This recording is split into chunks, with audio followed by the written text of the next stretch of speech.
Bonjour, nous accueillons aujourd'hui à nouveau Dr Marie-Paule Lang pour notre thématique sur les allergies. La semaine dernière, nous avons évoqué plusieurs volets de cette thématique et cette fois-ci, nous allons parler avec elle du diagnostic, du traitement et de la prévention des allergies. Bonjour Dr Lang. Bonjour Eliane, bonjour Romain. Donc quand une personne semble atteinte d'allergie, le premier réflexe, ça va être de consulter son médecin traitant. Absolument. Effectivement. Alors, le médecin traitant va essayer de serrer les problèmes. S'il pense effectivement à un problème de type allergique, outre l'éventuel traitement immédiat, il va envoyer un spécialiste dermato, pneumo, ORL, allergologue essentiellement. Et il faut aussi qu'on envisage que ça ne soit pas de type allergique. À ce propos, il y a de fausses allergies, oui. Mais également, il faut préciser une notion d'âge dans l'allergie. L'allergie survient essentiellement, alors bien sûr il y en a de l'enfance, nous en avons parlé la dernière fois, et le plateau de la sensibilisation allergénique se fait entre 25 et 40 ans pour décroître ensuite, et disons qu'après 60-65 ans, où il y a bien la baisse de l'immunité, ces mécanismes de défense, on a moins d'allergies. Sauf si, effectivement, ce sont à des éléments ou aliments nouvellement introduits, comme nous en parlions la dernière fois, à propos de la papaïne, enfin, boisson exotique. Bien. Et donc, du coup, on ne devient pas allergique aux acariens à 65 ou 70 ans. Voilà. Bon. Alors, il faut un nouvel élément pour déclencher une allergie après 60 ans, quoi. Absolument. Du coup, que va faire l'allergologue? L'allergologie est une science qui nécessite, je l'ai appris, une enquête policière. Et c'est tout à fait exact. Il faut aller rechercher la petite bête, réinterroger sur les circonstances de survenue, les horaires de survenue, la période, ce qu'on faisait à ce moment-là, le climat qu'il y avait, si on pense à quelque chose de saisonnier, réinterroger, je vous l'ai dit aussi précédemment, sur les antécédents familiaux, enfin, tout ça pour dire qu'on décortique avec le patient ou sa famille les éléments. Il nous arrive même de proposer que les patients reviennent avec un cahier où on leur demande de tout noter. Pourquoi?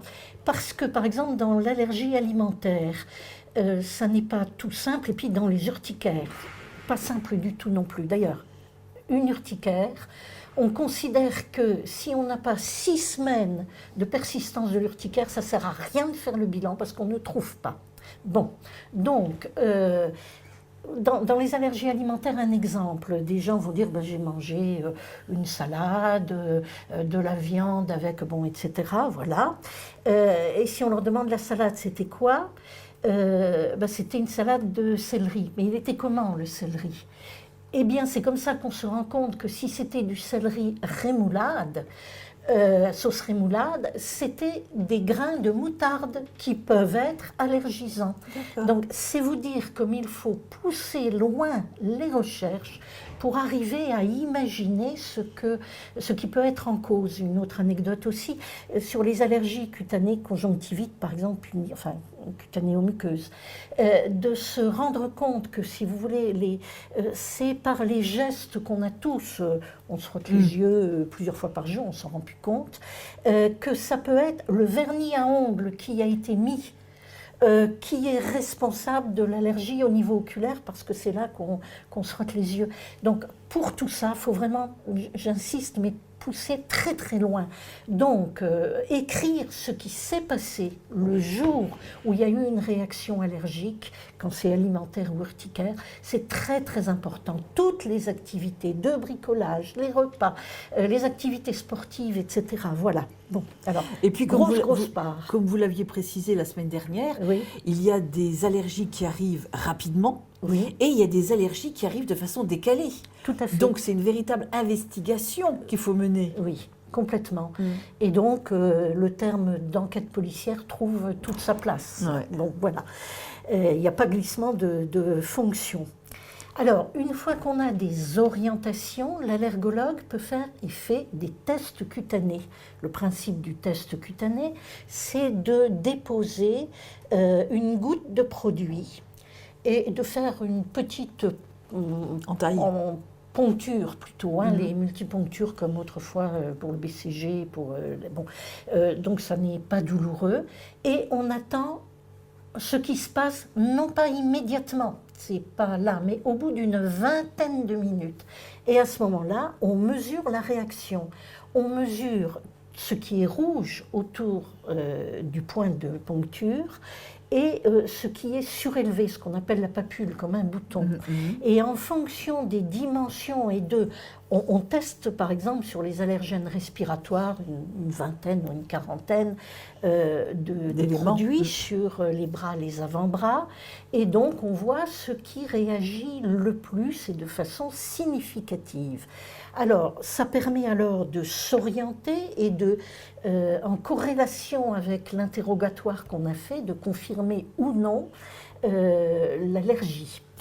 On dispose aussi de dosages biologiques qui sont d'abord dans les prises de sang, des globules qu'on appelle les éosinophiles qui peuvent être augmentés, mais ça immédiatement après la réaction, pas 3 mois après, et aussi ce qu'on appelle les IgE, donc c'est les anticorps que l'on fabrique vis-à-vis de l'allergie. Alors il y a les IgE totales, donc on dit oui, il y a une espèce de prédisposition, et puis les IgE spécifiques. On en a pour la plupart des allergènes respiratoires et alimentaires. Voilà, donc ça peut être une confirmation qui est apportée, ça s'appelle aussi ça pour les gens qui en ont fait des RAST. Voilà. Alors, du coup, quels allergènes on retrouve effectivement? Pour les allergènes cutanés, je ne vais pas m'étendre parce que si vous voulez, il y en a une multitude. Ça peut être, quand je vous parle de vernis à ongles, etc., beaucoup de produits chimiques, bien évidemment, et aussi des choses comme, c'est pour ça qu'il faut aller chercher, nickel, chrome, etc. Alors, quand ce sont des gens qui sont exposés professionnellement, c'est plus facile, ceux qui font du béton, qui viennent des gants spéciaux, etc. Par exemple, le nickel, ça n'a rien d'évident parce qu'il faut interroger les gens sur la composition de leur casserole. Oui, parce qu'il y a du nickel. De la même manière que quand on dit des allergies à certains endroits, à interroger aussi sur les bijoux, en sachant que l'or n'est pas allergisant, mais que quand on fait une réaction à un bijou qui est censé être en or, c'est que... C'était pas pur. Alors je ne veux pas créer des problèmes familiaux, mais ça signifie que peut-être il y a autre chose que de l'or dans la composition. Ça dit en passant, encore une fois. Alors, les allergies alimentaires, c'est aussi d'une richesse invraisemblable. Je vais parler des grains de moutarde, etc. Des choses auxquelles on ne pense pas de prime abord. Alors, je vais vous citer simplement les plus importants. Bon, bien sûr, c'est protéines de lait de vache, je crois que tout le monde en a entendu parler pour les nourrissons, les enfants. Les œufs. Les noix, les cacahuètes, vous parliez, en gros, tous les fruits à coque. Dès qu'il y a une allergie à l'un de ces fruits à coque, par exemple, se méfier chez les enfants des gâteaux apéritifs, parce que forcément, ils en contiennent tous, et l'arachide est quelque chose qui peut être très très grave, on en a entendu parler dans la presse, bien sûr. Le soja, voilà. Le blé et d'autres céréales, au niveau alimentaire, mais c'est vrai aussi au niveau respiratoire, les poissons et les fruits de mer. Je parlais tout à l'heure des crevettes. Alors, je vais vous dire qu'au niveau respiratoire, ça ne manque pas non plus en dénombrement, hein. Dans la mesure où il y a... Alors, ce qu'on connaît le plus fréquent, j'allais dire, c'est effectivement l'allergie aux acariens, improprement aux poussières de maison. Donc, les acariens des petites bêtes, enfin bon, vous allez sur Internet, vous verrez, comme elles sont agrandies, elles sont tout à fait monstrueuses. immondes. Oui, monstrueuses. Bon. Alors, c'est ce qu'on a dans tout ce qui retient la poussière. Et aussi, ça se met dans les poils d'animaux, attention. Hein. Donc, les acariens, ça c'est toute l'année. Et ça peut être avec une recrudescence en automne ou quand on revient de vacances. Pourquoi?